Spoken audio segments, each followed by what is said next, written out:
노무현 정부 때 핵심 인사였던 유재수 부산시 경제부시장과 관련돼서 조국 민정수석실에서 봐줬다라는 의혹이 일고 있는데 검찰이 재수사에 들어갔는데 뭔가 중요한 단서를 찾았다고 합니다. 함께 보시죠. 유재수 2017년 당시에는 금융위정책국장, 지금은 부산시 경제부시장. 유재수 의혹 강제수사, 조국 겨냥 하나. 유재수에 대해서 이른바 감찰을 무마해줬다는 의혹이죠. 2017년 유재수 정책국장이 업계 관계자들에게 각종 편의를 받았다. 자녀 유학비도 지원받고 항공권도 받았다라는 의혹이 2017년 문재인 정부 하에서 조국 민정수석실 산하에서 제기가 돼서 청와대 특감반이 감찰까지 했다는 거예요. 그런데 별다른 징계 조치가 없었고 돌연 조국 민정수석 당시 감찰이 중단됐다라는 내부의 문제 제기가 있었죠. 검찰이 최근 이 유재수 경제부시장에게 각종 편의를 제공했다라는 의혹을 받고 있는 배보검설사 등을 압수수색했는데, 자, 유착 단서를 포착했다는 거예요. 유재수 부시장과 가족의 금융계좌를 검찰이 추적해본 결과 4개 업체가 유재수 부시장에게 경제적 이득을 제공했다라는 금융 단서 검찰이 포착했다라는 사실이 확인됐습니다. 김희정 장관님, 부산을 지역구 두시고 유재수 아마 부시장도 잘 아실 텐데 검찰이 최근 압수수색해서 단서를 잡았다는 거예요. 그러면 되돌리면 그런 단서가 있는데도 불구하고 어째서 조국 민정수석 당시에 감찰이 돌연 중단됐을까를 우리는 묻지 않을 수 없어요. 네, 그렇습니다. 2차례는 걸을 수 있는 자리에 책임자로 조국 전 민정수석이 있었습니다. 여러분들 기억하실지 모르겠습니다만 국민연금 관련돼서 개혁안이 신문에 먼저 발표가 된 적이 있었는데 그때 조국 민정수석팀이 보건복지부 국장 과장 휴대폰을 압수수색해가지고 이게 어떻게 하루 먼저 기사가 됐느냐라고 한 적이 있었습니다. 그리고 외교부도 도널드 트럼프 대통령과 문재인 대통령의 전화 내용이 이런저런 방미 일정 얘기가 나왔다는 거 하니까 역시 외교부 직원 10여 명의 휴대폰을 또 압수수색해가지고 조사를 했다라는 게 있었습니다. 이 정도로 청와대 민정수석실의 힘은 막강했었습니다. 그러니까 범죄 사실이 아니라 그냥 언론에 알려진 것 정도로도 휴대폰 압수해서 감찰하고 했던 게 이제 특별감찰반 직원들 통해서 한 거였거든요.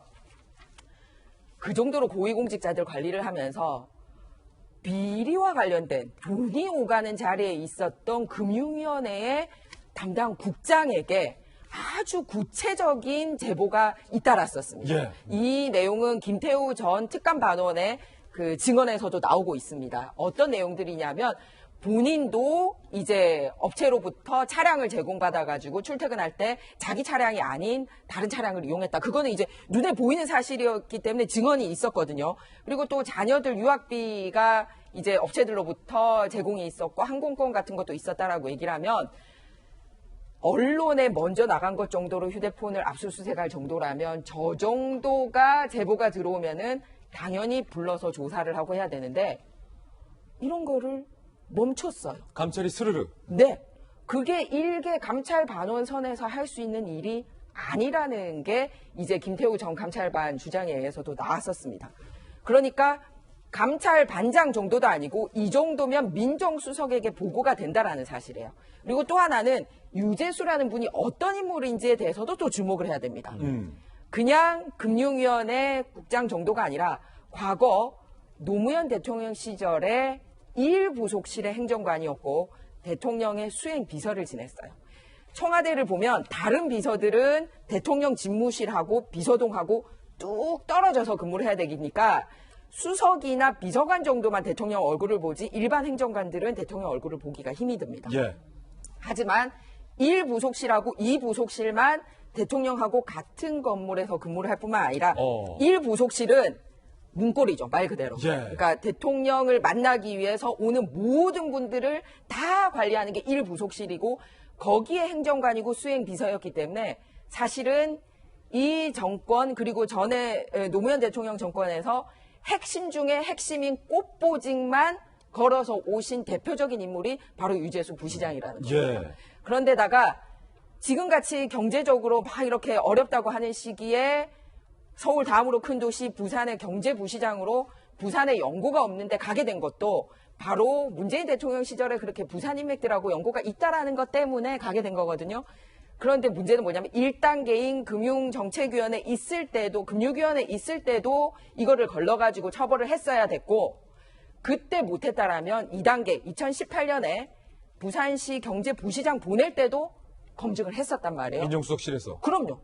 그러면은 알았는데 눈 감고 부산시에 이런 분을 보낸 건지, 정말 검증 실력이 이거밖에 안 돼가지고 지금 이렇게 검찰 수사에서 나오고 특감반원에게 다 제보가 된 거를 어떻게 민정수석실에는 모를 수 있었는지, 능력이 떨어지는 건지. 둘 중에 하나다. 그렇죠. 그런데 2번씩이나 이런 식으로 편의를 봐줬다라는 거는 상당히 민정수석실, 그리고 당시 조국 민정수석의 책임을 물을 수밖에 없는 그런 상황에 직면한 것 같습니다. 법률적으로 간단히 좀 정리 드릴게요.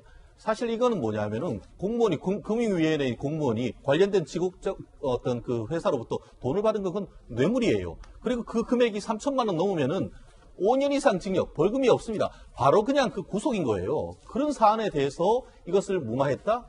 무마했는 것 자체가 또 그 민정수석실 관계자가 그런 결정을 했다고 하면 그것이 이른바 직권남용 권리행사 방해죄로 마치 지난 전 정부에서 많은 청와대 관계자가 그 구속되는 그 사안이 되는 겁니다. 그렇기 때문에 이 사안이 결코 간단한 사안이 아닌 것이죠.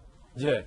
자, 물론 그렇지만 아직 유재수 부시장은 본인의 의혹에 대해서 강력하게 부인을 하고 있고, 검찰이 이 부분에 대해서 재수사를 시작한 시점이기 때문에 검찰이 확보했다는 그 구체적인 정황이 뭔지 우리가 모르는 상황이기 때문에 아직 유재수 부시장의 혐의에 대해서 우리가 단정할 수 없다라는 말씀은 제가 한번 드리면서 이 문제 짚고 넘어가겠습니다.